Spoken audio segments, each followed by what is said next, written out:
What to do when life is just feeling a little repetitive or a little stale? Go to a Joyce Meyerr conference.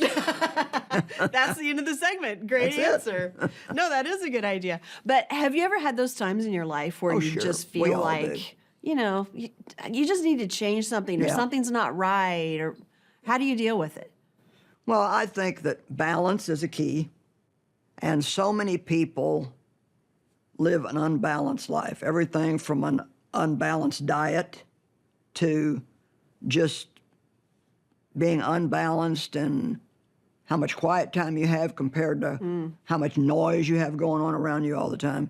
And in 1 Peter 5:8, the Amplified Bible, says, "Be well balanced, for your adversary, the devil, roams around like a lion roaring in fierce hunger, seeking whom he may devour." Then it says, "Whom resist steadfast, stand against him." But I never realized that was connected to being balanced. yeah, but I love that if you're out of balance, Yeah. if you're see, the flesh is excessive always, one way or the other. It's either going to do everything or nothing.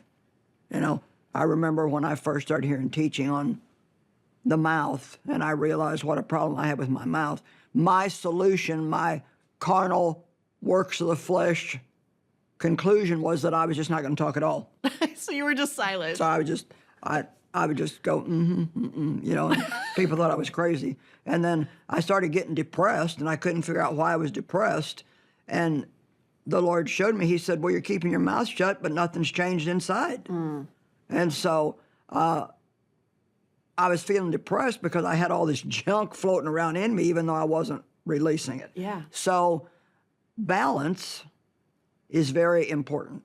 And we know that in every area, from let's take spending, you don't want to overspend, but you're also making a mistake if you never spend anything on yourself. If you work hard, but you're one of these people, I can do without that, I can do without that. The truth of the matter is if you always do without that, you are going to feel deprived, and you'll end up blaming it on somebody else.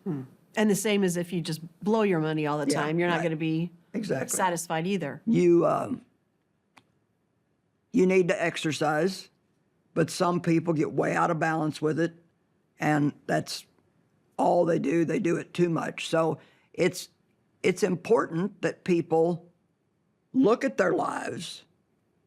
Am I living a balanced life? Do I get enough rest? Do I get enough sleep? Do I enjoy myself enough? Do I do nothing but enjoy myself? But as far as when life gets stale, to be honest, if you live a balanced life, it probably won't get stale. Yeah, that makes sense. Variety. Variety, Makes a because difference. you'll have Yeah. variety.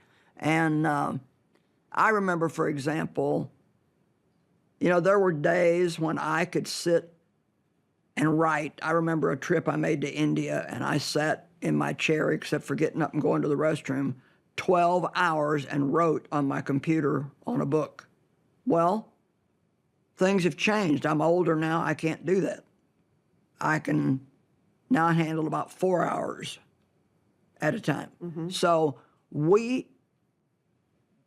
have to be willing, if you don't want your life to get out of order, you have to be willing to make changes as your body changes, and to make changes as things in your life change.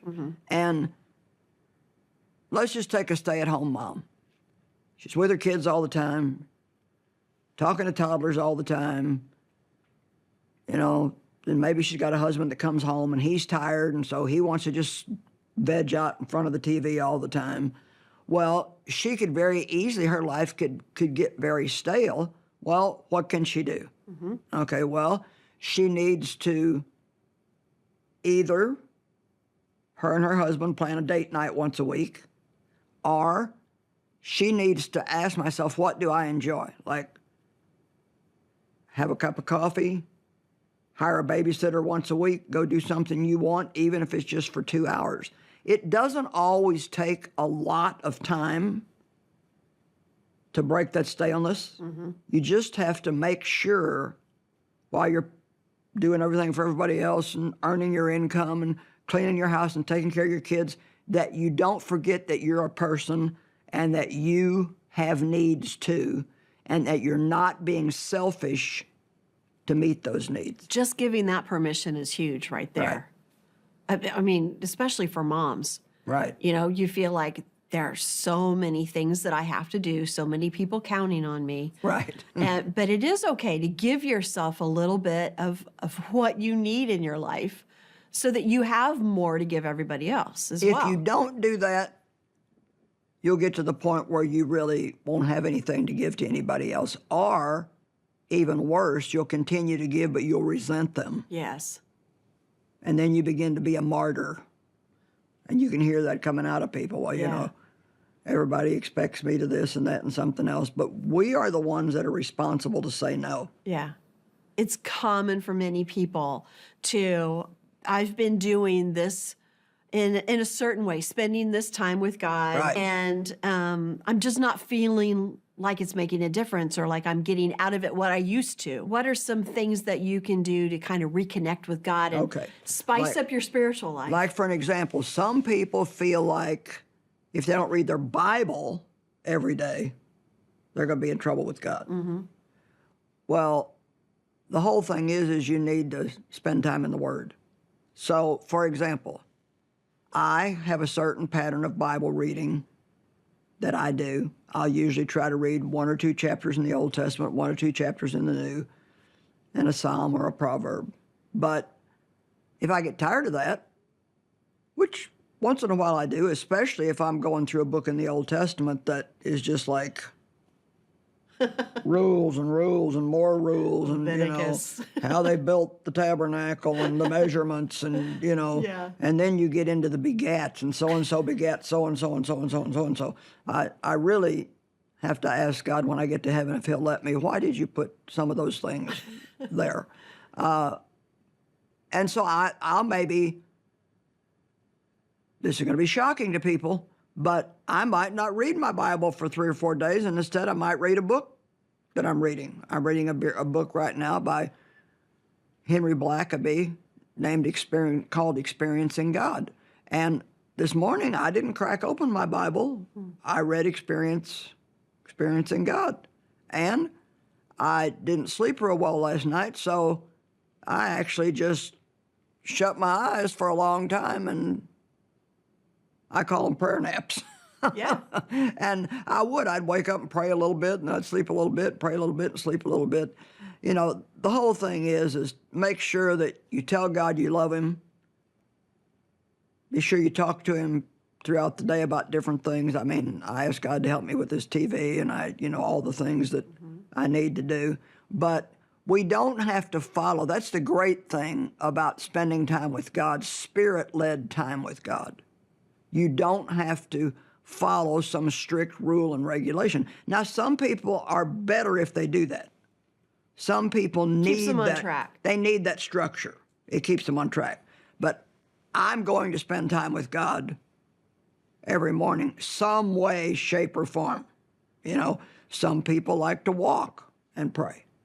Some people like to stay inside. Some people like to stay outside. Some people like music on. You do need to have variety in everything that you do. So yes, you can get stale in your spiritual life. You can get stale in everything, really. I mean, and it's really just from doing too much of the same thing. Yeah. And the thing is God, even in our spiritual life, he does not expect us to do the exact same thing.